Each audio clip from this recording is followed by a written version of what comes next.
There's a message true and glad for the sinful and the sad. Ring it out, ring it out, ring it out, ring it out. It will give them courage new, it will help them to be true. Ring it out, ring it out, ring it out, ring it out. Good afternoon, folks, and welcome back to another episode of Redeeming the Time.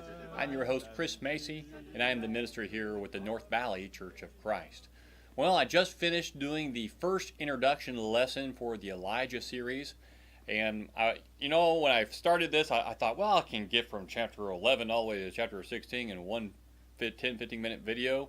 What a joke that is. I made it through Solomon and Jeroboam, and so now I'm going to do Rehoboam and the end of Solomon's life, as well as what happens with Jeroboam next. So we're just going to pick up right there. We finished going over those two. If you missed that, it's in the previous video. And we're going to start here by looking at Rehoboam in chapter 12 and what's going on with him. Solomon, verse 43 of chapter 11 says that he slept with his fathers and was buried in the city of his father David, and his son Rehoboam reigned in his place. Well, Rehoboam goes to Shechem, for all Israel had come to Shechem to make him king. And of course, they come to him and say, we want to hear from you. What are you going to do for us? Make a few comments. And good thing, Rehoboam goes to Solomon's counselors and says, what should I do? And he consulted with the elders who had served his father Solomon while he was still alive, saying, how do you counsel me to answer these people? Let me tell you exactly what the people said. They said to him in verse 4, your father made our yoke hard. Now therefore lighten the hard service of your father and his heavy yoke which he put on us, and we will serve you. So Rehoboam sends him away for 3 days, asks the Solomon's counselors, what should I do? They tell him in verse 7, if you will be a servant to this people today, and will serve them and grant them their petition, and speak good words to them, then they will be your servants forever. But, verse 8, he forsook the counsel of the elders which they had given him, and consulted with the young men who grew up with him and served him. So he said to them, what counsel do you give me, that I may answer this people, who has spoken to me, saying, lighten the yoke which your father put on us? The young men who grew up with him spoke to him, saying, thus you shall say to this people who spoke to you, saying, your father made our yoke heavy, now you make it lighter for us.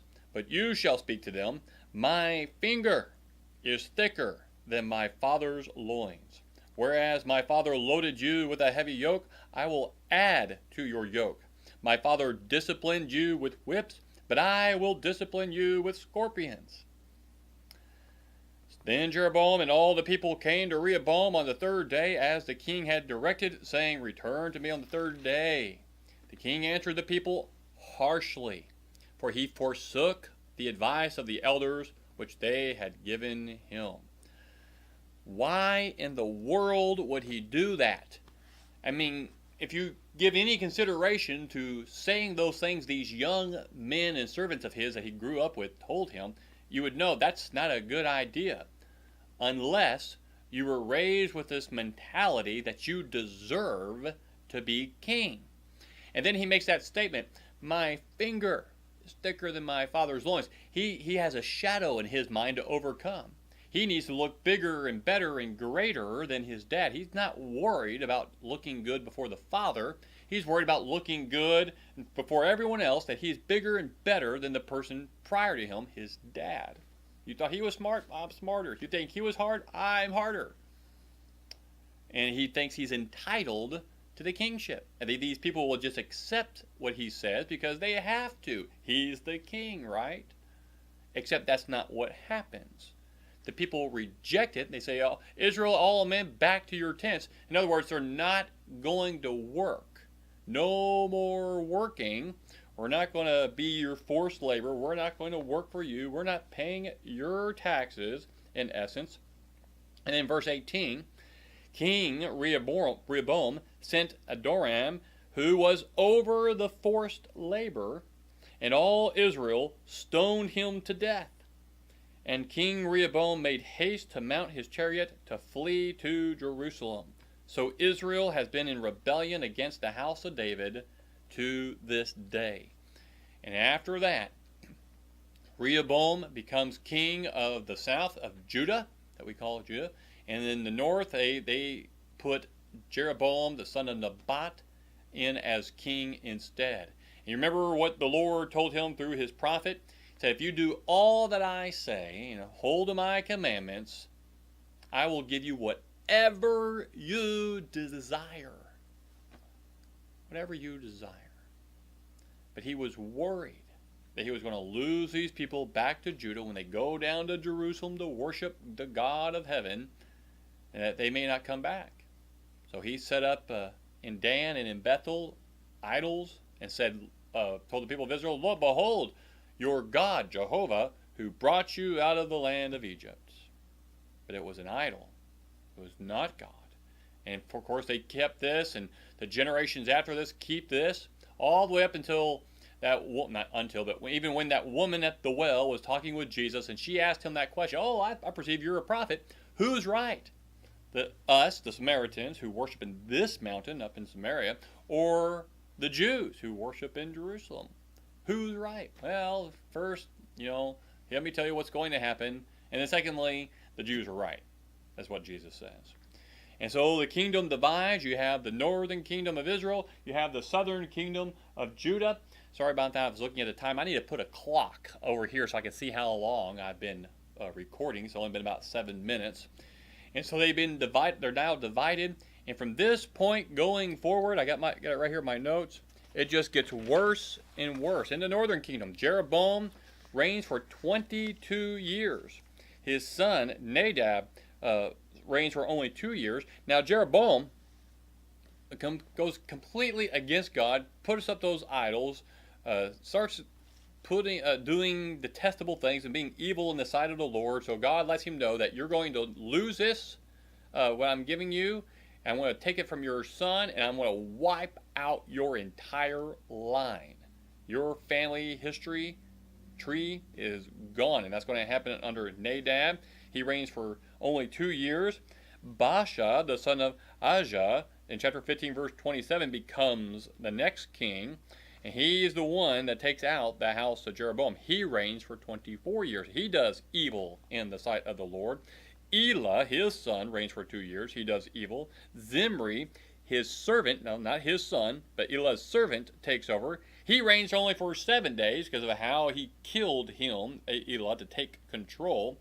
And then Omri, the general, when he came and killed Zimri. Zimri burned the house down around him, and he died, committed suicide in essence.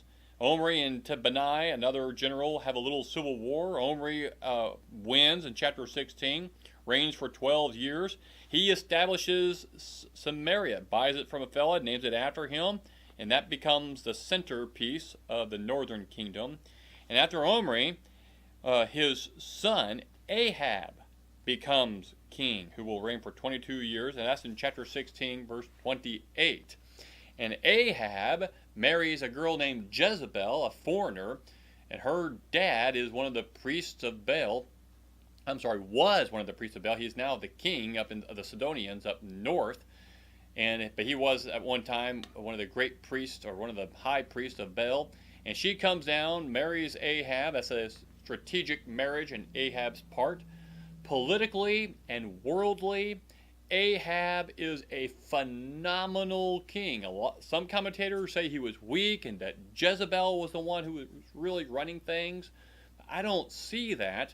I see a little bit going on there in the Bible, but in secular history, lets us know, man, Ahab knew what he was doing. Now, I think Jezebel had control over the religious things in the world, but Ahab was in charge of all the other things. He made Israel great. He made it strong, prosperous, and had great influence throughout the world. And he does great evil. In fact, let's turn over to chapter 16 and see just how bad it was. It says, Ahab, verse 30, Ahab, the son of Omri, did evil in the sight of the Lord more than all who were before him. More. They were about 6 generations after Solomon. It came about as though it had been a trivial thing for him to walk in the sins of Jeroboam, the son of Nebat. Now the other kings, it would say they walked in the way of Jeroboam and son of Nebat, but him, it was a trivial thing. It kind of leaves you with this impression that the other kings were going, well, I want to keep doing what Jeroboam was doing because it works with the people and I understand what he's doing politically. Don't think it's right with the Lord, but you know what? 1 foot in the Lord, 1 foot over here just to keep the political power, like what James talks about in the New Testament. Those who are double-minded, double-souled, they have 1 foot in the world, 1 foot in the Lord. It doesn't work. You're either with one or the other. And so they're still walking in the ways of Jeroboam, but Ahab, for him, it was as if, oh yeah, I'll do that. That's no big deal. Who cares in his mind? He was more interested in other things. We'll keep that going for the people's sake, but I'm more interested in doing this other worldly stuff. It was a trivial thing to walk in the ways of Jeroboam, the son of Nebat. That he married Jezebel, the daughter of Ethbaal, king of the Sidonians, and went to serve Baal and worshipped him. Went and did that. Ahab also made the Ashereth. Thus Ahab did more to provoke the Lord God of Israel than all the kings of Israel who were before him. In his days, Hiel the Bethelite built Jericho.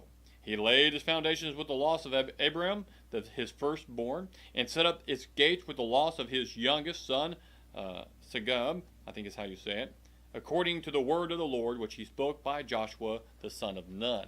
That's added in there to let you know that just how bad things are getting and how little people know the word of God. If they had read the word, if they knew what it said, if they even cared if it was true, they didn't. And that was a sign there in Jericho that the word of the Lord is true. But no one seemed to know or care. And they just kept on going as if everything was fine and normal. And this sets the stage. How bad has it gotten so quickly in Israel? It got bad. So bad that Jezebel comes down and she brings all her Baal prophets and others, about 450 of them, and begins to wipe out all the prophets, killing the prophets of God, tearing down the temples and altars, and establishing Baal worship only. That's what she wanted to do. I'm sure that's what her dad wanted her to do, and she made it happen. While Ahab could care less, he took care of making Israel great in the world's eyes, being a strong nation in the whole world, influential, powerful, rich, and he did a good job doing that. Doesn't mean he's a good king. Just because you make an economy strong, just because you're making people rich, just because you're making good influential decisions, does not mean you are a great king or leader. It just means you know how to make money in this world. But you can still be very, very immoral. And we'll save the rest for the next lesson. Thank you for sticking around. Please go to our website. Keep tabs on the upcoming lessons for this, and I'll be probably recording a few more today and putting those up so I have the whole introduction and perhaps the first 1 or 2 lessons into Elijah. And we're going to hit up on Elijah next. Thank you for being here. God bless. And sea, still far from Jesus, many live in sin and doubt. Ring out the news that makes men free, to all the lost of every nation. Ring